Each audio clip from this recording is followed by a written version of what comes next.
আমাদের যে আমার বিরুদ্ধে মামলা দায়ের করা হয়েছে থানাতে গত বুধবার দিন। আজকে তো শুক্রবার, এই বুধবারের আগের বুধবারে আপনারা যে বাড়িতে গিয়েছিলেন মিজানের স্ত্রী, সে সকাল 10টা নাগাদ আমার বাড়িতে যায়। তার অভিযোগ তাদের মধ্যে ভুল বুঝাবুঝির কারণে তারে কিছু মারপিট করছে। তখন আমি আমার বাড়িতে যাওয়ার পরে আমিও ওই দিন আমার উপজেলায় কিছু কাজ ছিল, পরে সাবেক মেম্বার আমার তালুই ওনার কাছে এবং ওনারই ভাই আলাউদ্দিন প্রধান ওনার কাছে পাঠাইছি যে তাহলে তোমরা ওনার কাছে যাও, আমি সন্ধ্যা এসে এটা বিচার ব্যবস্থা করুন না, কী হয়েছে আমি দেখতেছি। তো বলার পরে সে এখান থেকে আসার পথেই জামাল উদ্দিন নামের একটা ছেলে, সে আমারে ফোন দিয়েছে, করমান ভাই তুমি যে পাঠাইছো হেরে তার বাড়িতে যাওয়ার জন্য সন্ধ্যায় বিচার করবে, হেরে তো আবার মারধর করতেছে। তো আমি কই তোমরা যারা গ্রামবাসী আছে তাদেরকে ডাকায় যেন মারধর না করি এরকম একটা ব্যবস্থা নাও। তো এখানে একজন ভদ্রলোক বিদেশে থাকছে, শিরাবউদ্দিন করে নাম, ওনার কাছে আমি ফোন দিয়েছি, আপনি গিয়ে দেখেন তো তাদের কী অবস্থা। পরে উনি আমার ঘটনা তদন্ত করে জানাচ্ছে আরমান আবার তারা মারধর করছে। তো 3টা বাজে গেছে, তারা হাসপাতাল নেওয়ার কেউ নাই। মিজানের স্ত্রীরে তারা মারধর এরকম করছে, করার পরে দেখা গেছে যে তার প্রস্রাবের রাস্তা দিয়ে ব্লিডিং হয়েছে। ব্লিডিং হওয়ার পরে তখন এই টাইমে আমরা আরও কিছু লোক টুক নিয়ে তারা হাসপাতালের চিকিৎসার ব্যবস্থা করছি। করার পরে দেখা গেছে তারা হাসপাতালে নিয়ে গেছে। তো ওইখানেই আবার ওই যে তাদের ভাইয়ের কবির হোসেন এবং শুক্র আলী, তাদের মধ্যে ভুল বুঝাবুঝি দস্তাদস্তি হয়েছে। তখন শুক্র আলী আহত হয়েছে। আহত অবস্থায় শুক্র আলী সে তুলাতুলি হাসপাতালের মধ্যে চিকিৎসা তার ব্যবস্থা হয় নাই, পরে সে নরসিংদী সদর হাসপাতালে চিকিৎসার দিনে ছিল। তো থাকা অবস্থায় তারই ভাই শুক্র আলী, তার ভাইয়ের নাম হচ্ছে কবির হোসেন। ওই কবির হোসেন সে যেন যে অপরাধটা করছে এই অপরাধকে ঢাকার জন্য আমাকে হুকুমের আসামি করে একটা মামলা দায়ের করছে থানাতে, অভিযোগ দায়ের করছে। তো ওই ক্ষেত্রে শুক্র আলীর সাথে আমার কথা হচ্ছে যে শুক্র আলী এখন এটার ব্যাপারে তোমার কী বক্তব্য। তখন শুক্র আলী বলছে, বাবা আসলে আমি যে ভুল করছি আমার হতায় ভাইয়ের সাথে আমার স্ত্রী এবং আমার ভাইয়ের স্ত্রী এরা দুইজন মিললে আমার হতায় ভাইয়ের মিজানের বউরে একটা মার্ডারের মামলাতে ফাঁসে। এটা আপনার সাংবাদিকরা রায়পুরার আইনজীবী যারা এবং যারা সাংবাদিকবৃন্দ সবাই জানেন। ওরে কিন্তু মিজানের স্ত্রী বাচ্চাটা চিন্তাই করে না করেও কিন্তু 1 বছর 3 বছর যাবত এই মামলার হ্যাম্পারিং এবং 2-3 মাস জেল কাটছে। আমরা পরে দেখছি যে আসলে সে দায়ী না। পরে আমরা বুঝতে পারছি যে মূলত ওই মিজান ডে তুল্লা দেওয়ার জন্য তারা এই পায়তারা চালাইছে শুক্র আলী এবং কবির। কিন্তু শুক্র আলী সে বিদেশে অনেকদিন ছিল, তখন সে বুঝতে পারছে যে তার কাজটা ভুল। তখন শুক্র আলী বলছে যে কাকা তোমরা আমার গ্রামে থাকতে গিয়া এবং গ্রামের মানুষের সাথে মিল্লামিশা চলতে গিয়া যেই ফাইসালা করো আমি এই ফাইসালা মাইনা নিতে রাজি আছি। তখন আমি বললাম যে তো তোমার ভাই আমাকে দায়ের কইরা যে মামলা করছে, অভিযোগ দায়ের করছে, এই অভিযোগের ক্ষেত্রে আমি তো ওই দিন এখানে আসার সময়ই পাই না, আমি ছিলাম উপজেলায়। এই আমার পোলা পাই নাকি গিয়া বলে তোমারে কিংবা তোমার ভাইয়ের হেরারে মারছে, এটার ব্যাপারে কি কয়, এটা তুমি সাংবাদিক ডাকো, ডাকার পরে আমি বলবো আসলে ঘটনার কি সত্যতা।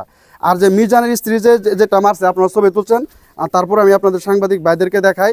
এই যে তার এই যে শিলাইটা, হ্যাঁ এই যে শিলাইটা কিন্তু মিজানের স্ত্রীর, এই যে শিলাইটা কিন্তু মিজানের স্ত্রীর মাথা, এটা আপনারা নিজেরা তুলে আনছেন। এই ঘটনার পরে তখন আমাদের গ্রামবাসী আছে, আমি আপনাদের সাংবাদিক ভাইদের মাধ্যমে জানাতে চাই যে এই গ্রামবাসীর কাছ থেকেও আপনারা শুনেন এই দিন ঘটনাটা কী হয়েছিল ওই বুধবার দিন আর কিসের জন্য। এবং ওইখানে কবির হোসেন নিজে বাদী না হইয়া, কবির হোসেনের শ্বশুর একজন ফাজিল লোক, আমি মনে করি তার বাড়ি হচ্ছে আপনার রহিমাকান্দি, ওইখান থেকে গিয়া সে আমার নামে সে মামলা দিয়া দিছে। তো আমি আপনাদের সাংবাদিক ভাইদের কাছে বিনীত নিবেদন জানাই, আমি যে মিজান এবং শুক্র আলী, মিজানকে যে অবহেলিত লাঞ্ছিত করা হয়েছে এটার এই আগ্রাসনের বাইরে আসে যেন মিজান স্বাভাবিকভাবে জীবনযাপন করতে পারে এবং গ্রামবাসীর সাহায্য সহযোগিতার মাধ্যমে শুক্র আলী যে তার নিজের ভুল বুঝতে পারছে, তদ্রূপ কবির হোসেনের জন্য নিজের ভুল বুঝা সে যেন গ্রামবাসীর সাথে মিল্লা চলে। আর এরকম মিথ্যা বানোয়াট আমাকে সহ এবং আমার গ্রামবাসীর আরও 20-25 জনের অজ্ঞাতনামা দিয়ে যে মামলা দায়ের করছে মিথ্যা মামলা, এটা যেন অবিলম্বে প্রত্যাহার করে এই দাবিতে আমি আমার আলোচনা শেষ করলাম। আমি কবিরের ছোট ভাই আর মিজানের কবিরের ছোট ভাই। আমার নাম শুক্র আলী। তো আসলে মিজানও আমার বড় ভাই, কবিরও আমার বড় ভাই। তো ফ্যামিলির মাধ্যমে মনে করেন যে ভুল বোঝা হইতেই পারে, ভুল টুটি হতেই পারে। তো যাই হোক এখানে একটু মারামারি হয়েছে। তো এখানে মারামারি হয়েছে আমরা 3 ভাইয়ের মাধ্যমেই হয়েছে। তো বাহিরের কোনো লোক এখানে আসছে না। আর এই যে মামলাটা দিছে পুরাটা মামলা এই বানোয়াট মামলা। তো আমার বড় ভাই যেটা করছে আসলে এটা ভুল করছে। তো এখন আর কি বলবো, তাই আমি চাই সমাধান। তো যাই হোক, আমরা 3 ভাইয়ের মাধ্যমে যেহেতু জিনিসটা হয়েছে, তো 3 ভাইয়ের মাধ্যমে হয়েছে, আর চলমু আমরা 3 ভাই।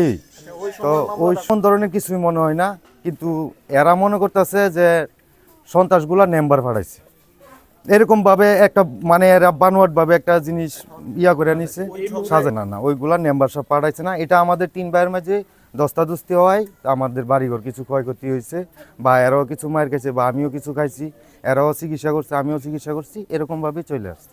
আমার কথা হচ্ছে এখন মনে করেন যে পারিবারিকভাবে সমস্যা হইতেই পারে, তো আমরা এখন মিলভাবে যেভাবে যশে মিল সমাধা করে দেয় এভাবে আমরা মিলমাল করে চলবো। সমস্যা মামলা থেকে যাতে ওরা মামলাটা তুলে ফেলায়, যে এরকম মিথ্যা বানোয়াট মামলা দিয়ে মানুষকে হয়রানি করা ঠিক না। ঠিক আছে, তো অযথায় হয়রানি করবো কেন? সে একজন ওয়ার্ডের মেম্বার, আরও মান্যগণ্য ব্যক্তি আছে, তো তাদেরকে হয়রানি করবে কেন? হয়রানি করা ঠিক না। আমি চাই যে মামলাটা তুলে নিয়ে ও আসুক, আসলে এলাকার লোকে একটা সমাধান করে দেবে। অভিযোগ হয়েছে, এটি অত্যন্ত দুঃখের বিষয় এবং অত্যন্ত আমি সুশীলভাবে বলতেছি যে এটা বানোয়াট মিথ্যা অপপ্রচার। এই ঘটনার আমি তীব্র নিন্দা জানাই এবং আসলে এই বলতে গেলে যে এইসব ঘটনা একজন সফল মেম্বারের বিরুদ্ধে এরা পরিকল্পিত, এটার পরিত্রাণ আমি চাই এবং আমাদের এই ওয়ার্ডের পক্ষ থেকে আমি এই তীব্র নিন্দা জানাচ্ছি। ধন্যবাদ সকলকে। এই এলাকার স্বার্থে এবং সামাজিক স্বার্থে যাতে এই বিশৃঙ্খলা যাতে না হয়, এই মামলা প্রত্যাহার করে সামাজিকভাবে যারা আমাদের মুরব্বী আছেন এবং অত্র অঞ্চলে যারা আরও আমাদের বিত্তবান লোক আছে তাদেরকে সাথে নিয়ে এটা সামাজিকভাবে যাতে এটা প্রত্যাহার হয় মামলাসহ, এবং শৃঙ্খলা যাতে বজায় থাকে এ ব্যাপারে আমি সবাইকে আশ্বস্ত করছি আর কি। ধন্যবাদ।